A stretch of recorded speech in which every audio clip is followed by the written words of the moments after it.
ಬರಬಹುದು. ವಾಸ್ತವವಾಗಿ ಇವತ್ತಿನ ಪತ್ರಿಕಾಗೋಷ್ಠಿಯನ್ನ ಕರೆದತನ ಗೋಕಾಕ್ ಜಿಲ್ಲೆಯ ರಚನೆಯ ಕುರಿತು ನಮ್ಮ ಅನಿಸಿಕೆಯನ್ನು ಹೇಳಕ್. ಬಹುಶಃ ಹಿಂದಿನ ಪತ್ರಿಕಾಗೋಷ್ಠಿಯಲ್ಲಿ ನಾನೇ ಹೇಳಿದ್ದೆ, ಡಿಸೆಂಬರ್ 30, 2025 ಕೇಂದ್ರ ಚುನಾವಣಾ ಆಯೋಗದ ಕೇಂದ್ರ ಜನಗಣತಿ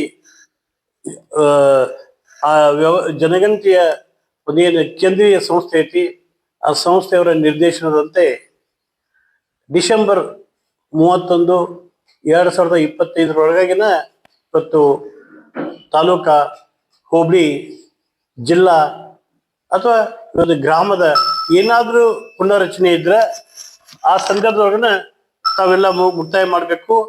ಅದಾದ ನಂತರ ಪುನರ್ರಚನೆಗೆ ಅವಕಾಶ ಇಲ್ಲ. ಅವಕಾಶ ಹಾಕಿಲ್ಲ ಅಂದ್ರೆ ಜನವರಿ 1ರಿಂದ 2026 ಜನವರಿ 1ರಿಂದ ರಾಜ್ಯದ ಜನಗಣತಿ ಪ್ರಕ್ರಿಯೆ ಪ್ರಾರಂಭ ಆಕತಿ. ಅದಕ್ಕೆ ರಾಜ್ಯಗಳು ಏನಾದ್ರೂ ತಮ್ಮ ಗಡಿಯನ್ನ ಬದಲಾವಣೆ ಮಾಡಿದ್ರೆ, ಇವತ್ತು ಹೋಬಳಿ ಮಟ್ಟದಲ್ಲಿ ಇರ್ಬೋದು, ತಾಲೂಕಾ ಮಟ್ಟದಲ್ಲಿ ಇರ್ಬೋದು, ಜಿಲ್ಲಾ ಮಟ್ಟದಲ್ಲಿ ಇರ್ಬೋದು, ಅದನ್ನ 2025 ಡಿಸೆಂಬರ್ 30 ಅದ್ ಅಂತಿಮ ಸ್ವರೂಪ ಕೊಡಬೇಕು. ಅಧಿಕೃತವಾದಂತ ಒಂದು ವ್ಯವಸ್ಥೆಯನ್ನ ನಮಗೆ ತಿಳಿಸ್ಬೇಕಾಗಿತ್ತು.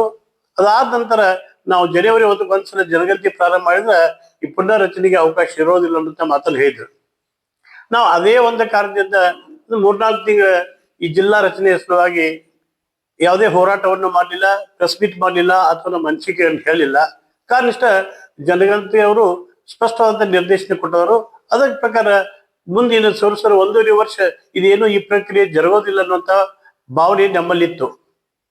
ಆದ್ರೆ ಸೂಕ್ಷ್ಮವಾಗಿ ಅವಲೋಕನ ಮಾಡಿದ್ರೆ ಇವತ್ತು ಡಿಸೆಂಬರ್ 31, 2025 ರಾಜ್ಯಗಳಿಗೆ ಸ್ಪಷ್ಟ ಸಂದೇಶ ಇತ್ತು ಪುನರ್ರಚನೆ ಕುರಿತು.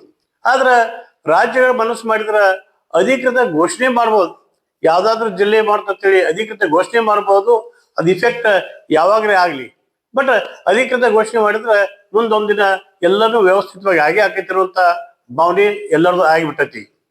ಅದಕ್ಕೆ ಅದೇ ಕಾರಣದಿಂದ ನಾವು ಕಳೆದ ಒಂದು 15-20 ದಿವಸದೊಳಗೆ ಮಾಧ್ಯಮದ ಮುಖಾಂತರ ನೋಡಾಕ್ತೀವಿ, ಚಿಕ್ಕೋಡಿಯವರು ಮತ್ತೆ ಜಿಲ್ಲಾ ರಚನೆ ಆಗ್ಬೇಕಂತೇಳಿ ಒತ್ತಾಯ ಮಾಡಿ ಆಗ್ರಹ ಮಾಡಕತ್ತಾರು.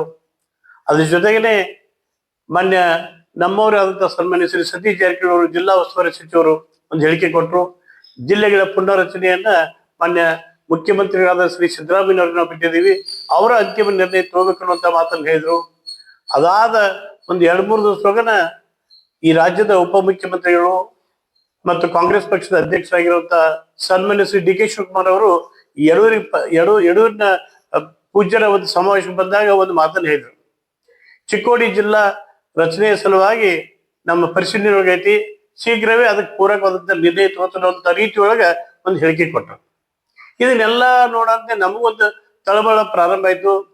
ಏನಪ್ಪಾ, ನಾವೊಂದೇನೋ ನಂಬ್ಕೊಂಡ್ ಕೂತೀವಿ, ಆದ್ರೆ ಇನ್ನೂ ಮಠ ಅದಕ್ಕೆ ಫಲ ದೊರೀತಿಲ್ಲ.